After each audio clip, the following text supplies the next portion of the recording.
I've moved the fish from the carver's screw to this, what's called a patternmakers vise.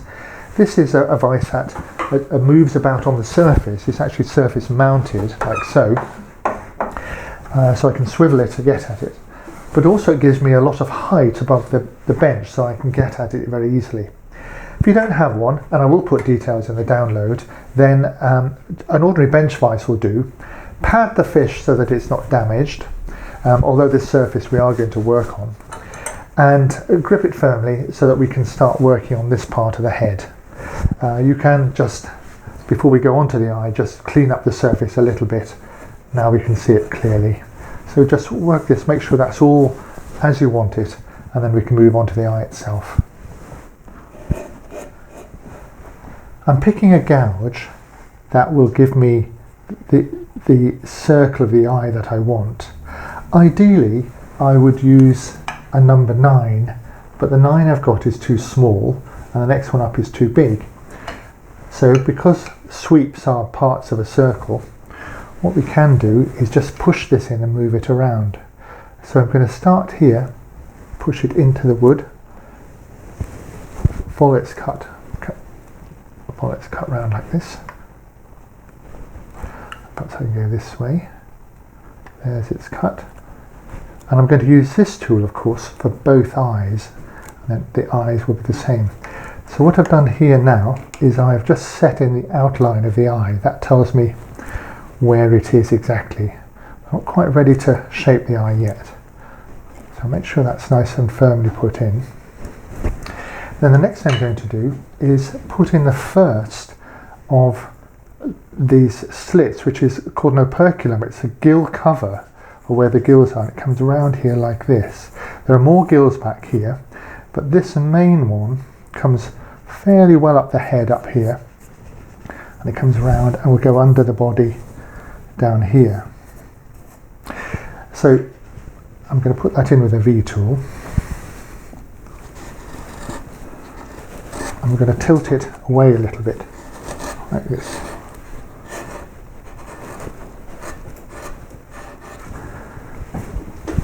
Come over here.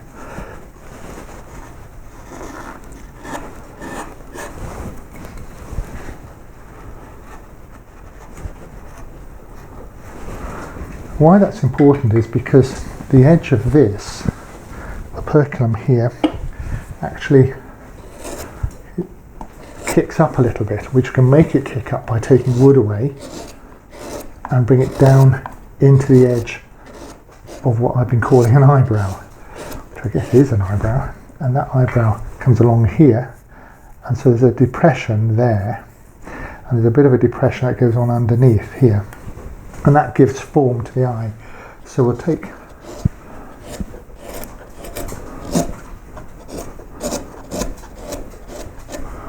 bit out here.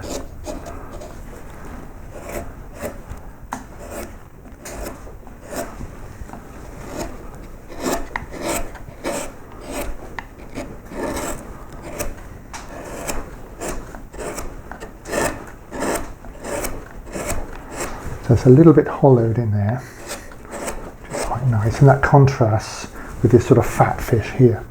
So now I'm under there and over here.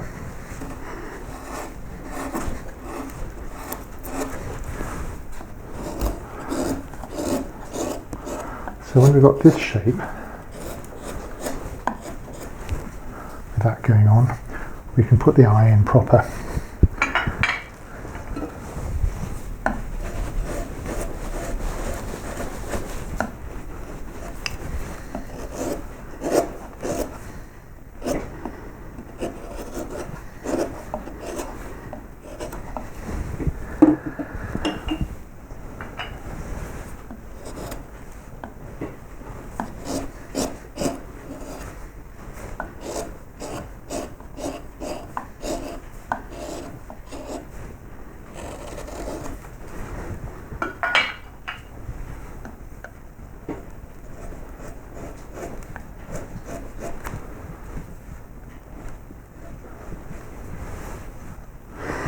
So The eye itself, when we come to that, what we'll do is we'll take a flat gouge and we'll start taking away this inside here.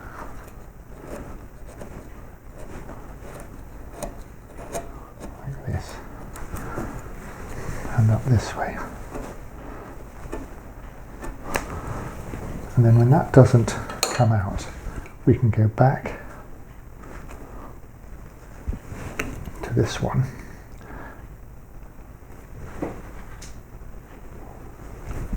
And take some of that out like that.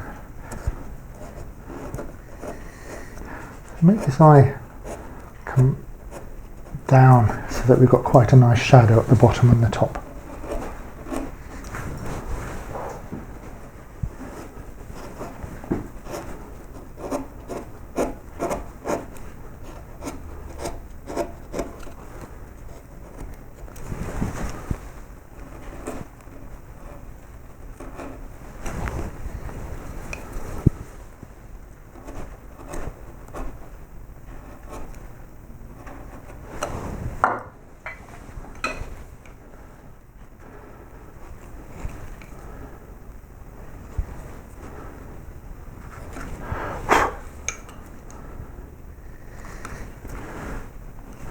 So as the eye starts coming in, you can start giving this some more accurate shape as it comes over the surface of the eye. We are going to smooth this. This will be very smooth when we've finished, but keep it as clean as possible at this stage.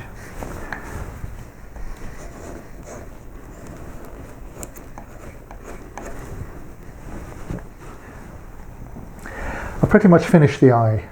Now you can see the hollow here goes over a little hill round the top of the eye, and that eye is sticking out a lot more because I've taken wood from around here and created a sort of little volcano effect going on. The wood here will slope down there towards that corner where the mouth and the head itself meet. So get it to this stage, then go and do the other side, get the eye on the other side using the same tools to match each shape. Here's the other side, exactly the same as the opposite side.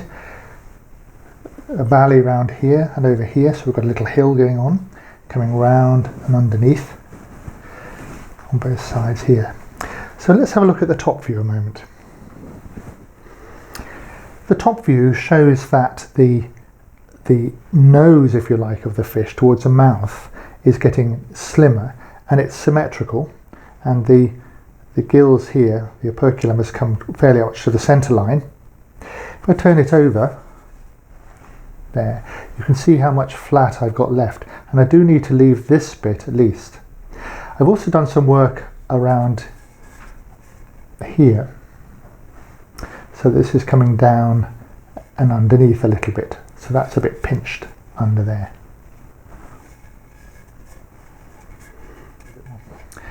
You might be wondering what this blue streak here is, this blue mark. This is called foxing. It's a fungus that has gone into the wood, into the end of the wood as it's been drying. It's particularly a problem with lime wood. Now, if I oil this, this is going to be a lot darker, or if I wax it. So I'm going to play this a bit by ear, and I might end up bleaching this because I don't necessarily want this colour. But we'll see a bit later on how that looks.